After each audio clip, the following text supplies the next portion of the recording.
Health coach and author Erica Schlick has a sweet and spicy banana bread recipe that's rotten in the bananas, but you can use the rest of the bananas. So this is a great recipe that you can use when you've got those bananas, you're about ready to toss them in the trash and you don't know what to do with them.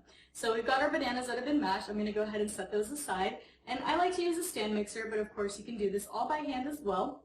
And we've got 3 large eggs that I'm going to go ahead and add into my stand mixer. And I'm using the whisk attachment, so we're just going to turn that on and we're going to beat these eggs.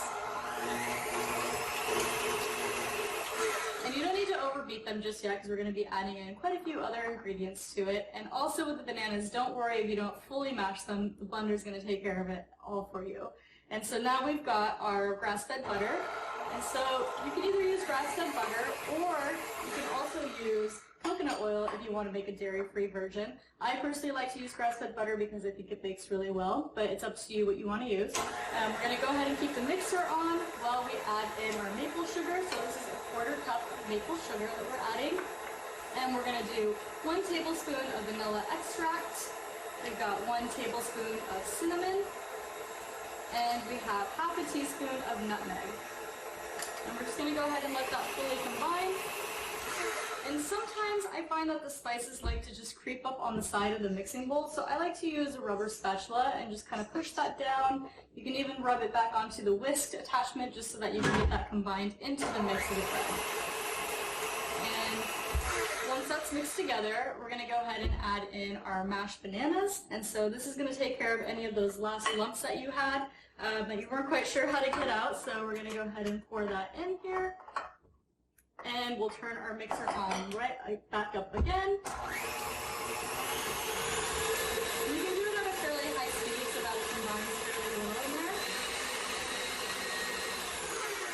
And once that's mixed, we'll just go ahead and turn that off for a moment, and we're going to go over to our dry ingredients. And so for the flour for this bread, I'm using 1 cup of cassava flour, and this is a very great flour. It's grain-free, also gluten-free, and you can use it 1-to-1 for regular flour. And then we have 1.5 tablespoons of our baking soda, and we have baking powder, and we have our sea salt here that we're going to be adding. And I like to use a whisk, and I just combine that a little bit just to get it fully mixed in. Now, one tip with cassava flour, it tends to create a cloud of cassava flour and go all over your kitchen. So I always like to use this cover on my mixer just to prevent that from, creating a cloud all over your kitchen because it's not fun to clean up. So I'm going to go ahead and turn on our mixer slow again. And I'm going to go ahead and dump in our dry mixture. And as you can see, we've got a little bit of cloud action going on, but for the most part, it's keeping it pretty contained and getting our dry ingredients into the mixing bowl, which is where we want them. So we'll go ahead and turn that up. And we want that to fully mix in there. And again, this is where I like to use that tip of, opening up the mixer, using your rubber spatula, pulling everything down off the sides to make sure everything combines as well as possible. So we're going to go ahead and give that one more mix. And our bread is almost done. So now the last step is we're going to get our mixture here, get as much of the ingredients off the whisk as you can, and we're going to fold in our nuts and our chocolate chips. So the chocolate chips are completely optional. If you want to make it more of a dessert, you can obviously add some of those in. If you want to keep it more of a breakfast bread or not so sweet, you can definitely omit the chocolate chips, but we're just going to go ahead and use the rubber spatula and fold those in. And we have our nuts as well, so you have some options. You can either do walnuts that have been chopped down, or you can do hazelnuts. Both work really well in the recipe, so I'm going to go ahead and do hazelnuts today. And that was 1 cup of hazelnuts, and that was 1/2 cup of chocolate chips.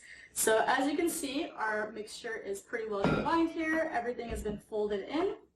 And we're going to be using a 9x5 loaf pan. And I've greased this with some grass-fed butter. Again, you can use coconut oil if you want to do a dairy-free version as well. And I'm going to go ahead and pour all our ingredients in here.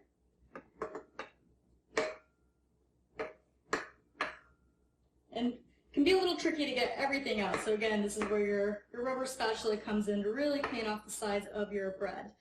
And just like that, once you have your ingredients in, I like to give it a good toss, kind of back and forth.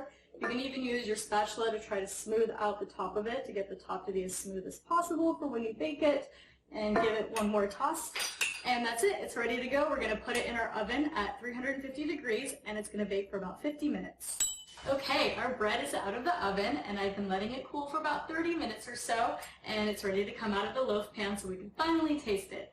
And to get it out, I like to use just a flat butter knife, and you can just scrape along the edges of it just to loosen it and make sure that it's going to come out easily. And once you've done that, you just need to grab your loaf pan. It pops right out into your hand. And we can set it on a plate and we can dive in and finally taste it. So it obviously tastes the best warm, but you can always warm it up later in the week, and you can put a little bit of butter on it. And as you can see, it slices very easily here. And I'm going to go ahead and have a taste of it. Mmm, so good. I got a bite with a chocolate chip, which is just delicious. So not only does it taste good, but your entire house is going to smell delicious. You can use this for breakfast, you can eat it as a dessert, whatever you'd like. It's absolutely delicious, and you can find this recipe on my blog at thetrailtohealth.com. You can also find other recipes in my cookbook, Wandering Palate. The favorite bread recipe